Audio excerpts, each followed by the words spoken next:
When we asked the question about what do we need to do to retain qualified and quality teachers of color, the resounding voice said, we need to continue to create a space of community. These affinity spaces have given me a place where I can really feel like there's a group of people in education that want what I want. To give educators of color the opportunity to actually feel supported and heard. I've been able to connect with like-minded individuals within our district to just talk about the things that I think would help with retention of our BIPOC population. And in addition, it's just nice to be able to talk about and discuss issues and problem solve together. It's actually truly a space to be your authentic self and speak your truth and know that you're being heard.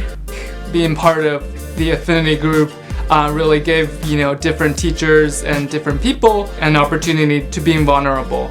And I think being vulnerable doesn't make you become weak. It actually makes you strong and courageous. I love hearing other members' conversations. I love the safe space, the way people can just feel comfortable with speaking and saying whatever they need to say. The affinity group gives me the confidence to go out and speak to the people in my community as well as the people in my school and let them know that these things need to change. They're not right. There are many, many others that feel the same way that you do, and that thought, that feeling that just is not quite right.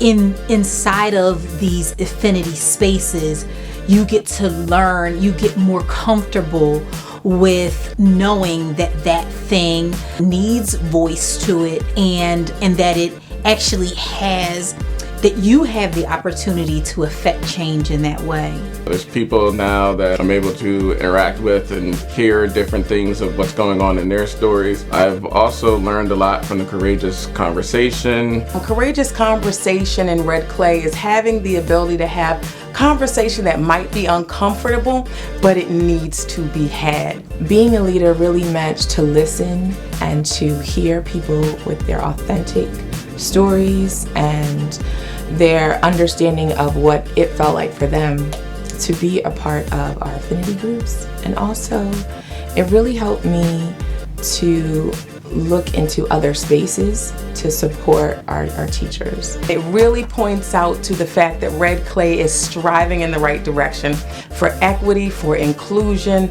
and to make this a place where we want to come back to year after year to continue to work. I feel like I have gained so much. I've gained friends. I have gained different colleagues that I admire and that I don't know if I would have ever met if I wasn't in these spaces with these people. Other people should get involved in affinity spaces because it just actually gives them an opportunity to be supported, gives them an opportunity for onboarding and mentoring. In addition, it gives them the support that they're going to need to be successful in the field of education. It's a great way to connect with others around the district and get a feel for what's going on in their classrooms and what's going on in their schools. So you can kind of see that, there's a lot of similarities amongst the schools in our district. You become the voice for not only your colleagues, your peers, your students, and it has a ripple effect even into the community at large. I think it's important that